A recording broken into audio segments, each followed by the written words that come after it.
Tonight on News 30, it's tax season, but some people are fearing potential fraud. And Walmart raises their pay high above the national minimum wage.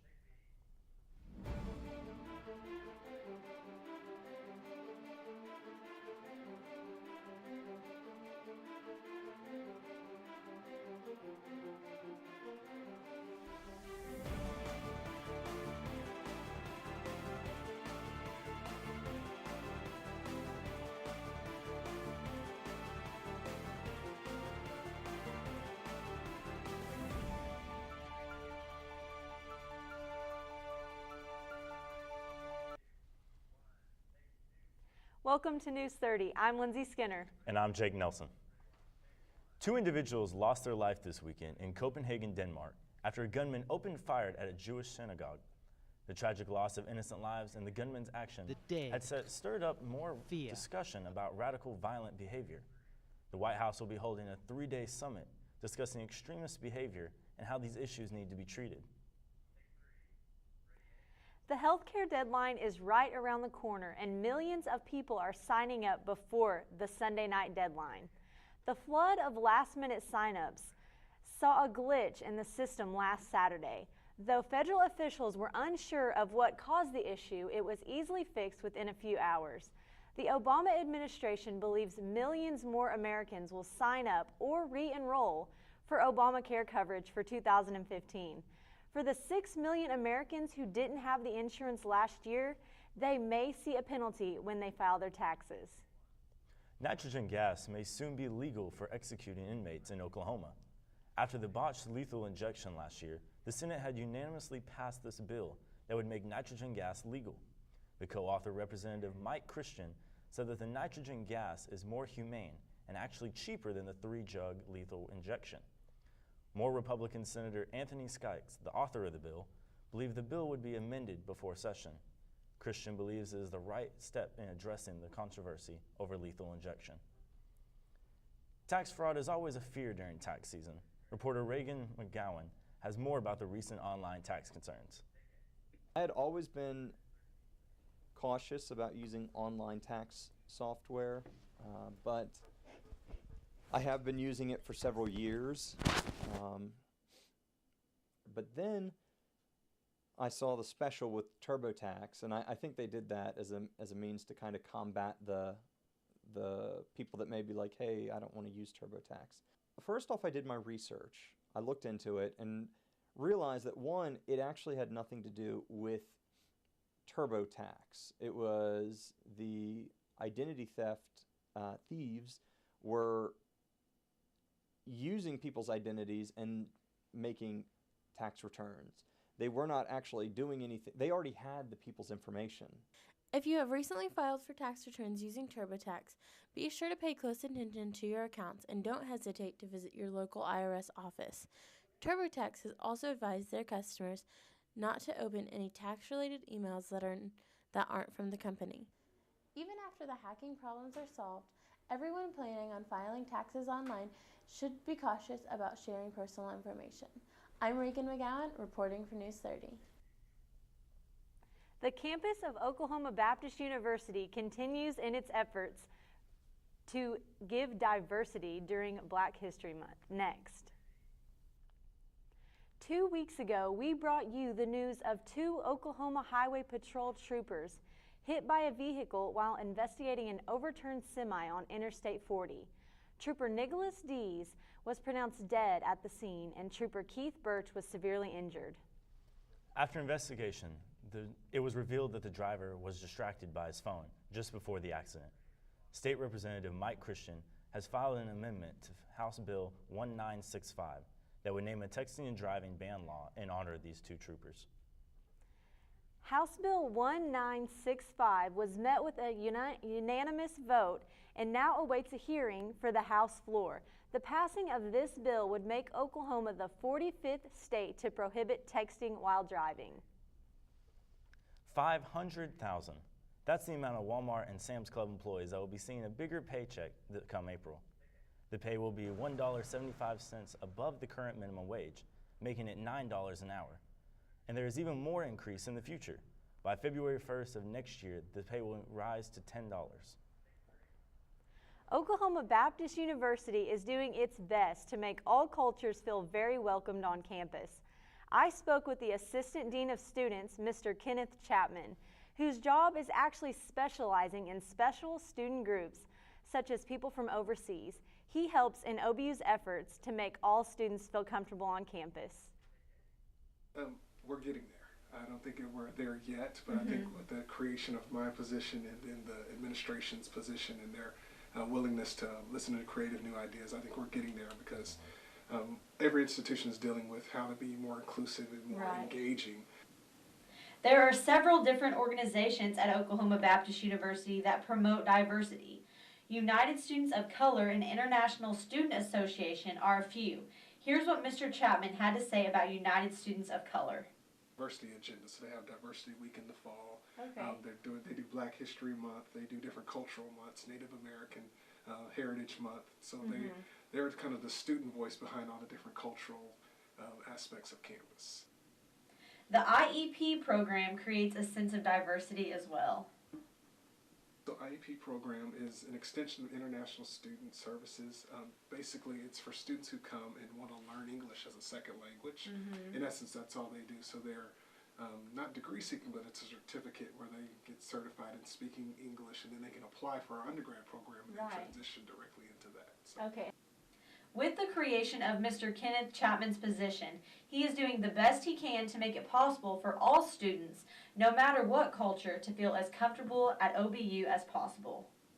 It's been one of those things to where you don't know what you don't know until you start looking for it. And so with the creation of my position, having someone dedicated to diversity issues and multicultural affairs, we've discovered that there are populations who feel uncomfortable, who don't feel included on campus. And so what we've done is created a bridge and say, okay, tell us what your concerns are, so that way we can address it with student organizations or with events and different engagement opportunities. Engaging in cultural diversity deems very important for Oklahoma Baptist University. What we do is, so I'm a year and 3 months in, so we have, what we're looking at is a Diversity Leadership Institute, where we'll bring students in and engage them in conversations about diversity and inclusion, and they'll leave from that kind of with a different worldview. It's one thing that we train students to go out and do missions across the world, but there's also a mission field right here in our own backyard in Shawnee. If you enjoy chess, you probably should know there are a few local chess clubs in Shawnee. Nicole Smith has more.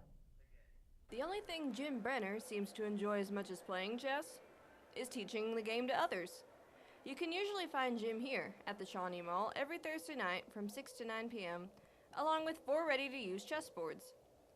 Before moving to Oklahoma, Jim had been involved in a chess club in Ohio and enjoyed it so much that he decided to start one here. 2013, and I looked around for places to play chess, and I couldn't find any. And, you know, there are some people who are playing over at OBU, and there are some people who are playing here, there, or elsewhere, but there was no, you know, open communications that between chess players. In addition to this club, there is also a chess club at OBU and one forming at the YMCA.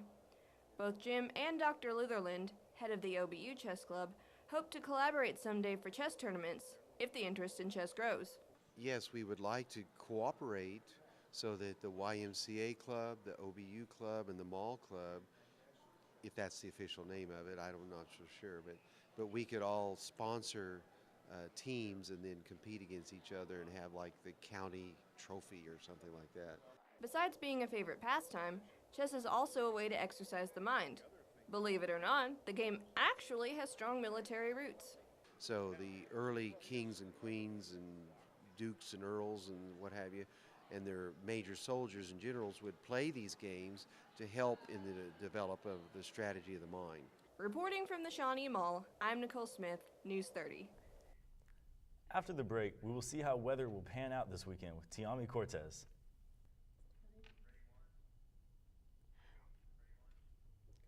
We saw some sleet and snow in some areas on Monday. Let's go to Tiami Cortez to see what we have this week. Thank you, Lindsay, and good afternoon. We experienced snow on Monday, and as the weekend comes up, temperatures will be rising to about 55 degrees. Right now, here in Shawnee, temperatures are approximately 46 degrees with winds running southeast at 6 miles per hour. Today, we topped out at a high of 51 degrees, which is not far from normal this time of year. Across the state, we've seen temperatures ranging from 41 degrees in Ponca City to 57 degrees in Woodward. Overnight tonight, we'll see lows in the 30s reaching down to 37 in Shawnee and Tecumseh and 44 in Okemah. Those of you that are watching out for allergies, the only primary contributor for allergies today and tomorrow will be trees. Other than that, the atmosphere is in good breathing conditions. Over the past week, we peaked out at 78 on Saturday, and then on Monday, the high dropped down to 35, just in time for that sleet that we got. Tomorrow morning, we'll start out around 40 degrees at 8 a.m., gradually warming up to 55 degrees by 5 p.m. We'll see clouds all day with some rain coming in by late evening hours. On Saturday, the high will remain about the same at 58 degrees with a low of 32 degrees and some clouds. And then on Sunday, we'll be seeing a sudden drop of a high of 38 degrees and a low of 22 degrees. To start off next week, Monday will be our coldest day of the week again, with a high of 33 and a low of 22 degrees and cloudy skies. Then we'll see a slight increase with a high of 47 degrees on Tuesday and partly cloudy skies with a low of 28 degrees. And then on Wednesday, we'll see less clouds and more sun with a high of 49 and a low of 29 degrees. Thank you for tuning in with me for this week's weather forecast. I hope to see you all next week. Remember to bundle up and stay warm. Now here's Hannah Lounsbury with Arts and Entertainment. Hey Shawnee, I'm Hannah Lounsbury with this week's Arts and Entertainment. If you're in the mood for some theater this weekend, head over to St. Greg's University for No Exit by Jean-Paul Sartre. This French one-act play is senior Joey Hughes' capstone theater project and follows the story of three souls interacting in hell. The show will play Thursday through Saturday at 8 o'clock and Sunday at 2 o'clock. Shawnee Little Theater also has a new show premiering this weekend, Tony Award-winning La Cage aux Folles. This glittering comedy based on the French movie and book The Birdcage will be performed Saturday at 7:30 and Sunday at 2 o'clock. The show will also be performed February 26th through the 28th at 7:30 p.m. Both of these shows contain some adult themes, so make sure you keep that in mind while you're making your plans. If you're in the mood for something you can take your family to, Safe Events for Families is hosting a downtown block party right here in Shawnee. Downtown will be bursting with live music, art and photography shows, and, as always, plenty of food. Our downtown merchants will be open late from 5 to 8 to take part in the fun.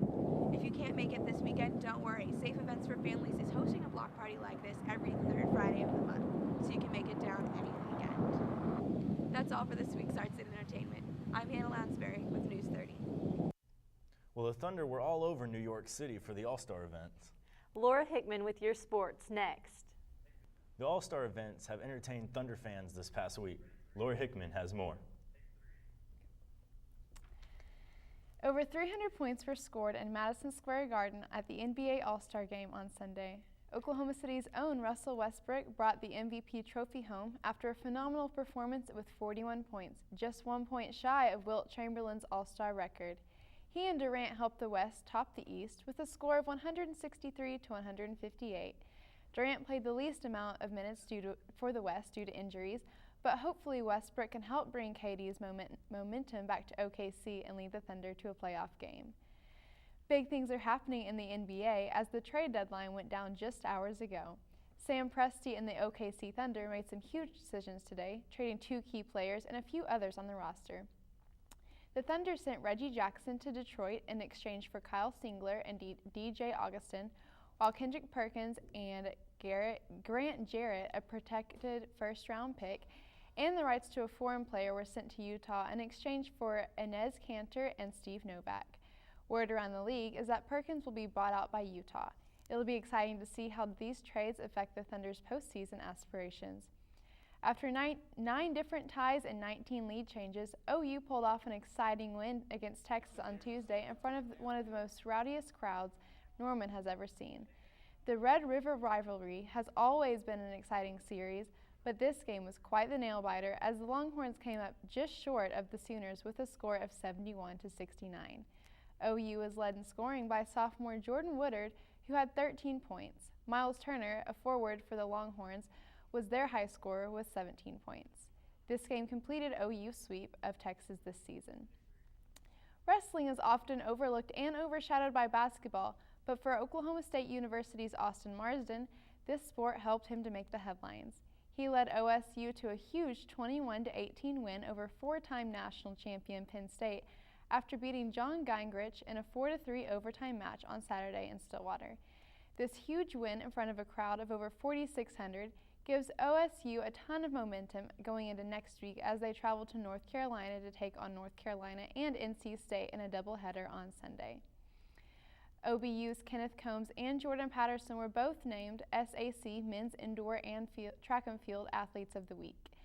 Combs and Patterson, both juniors, had some of their best performances at the OBU Invitational Meet.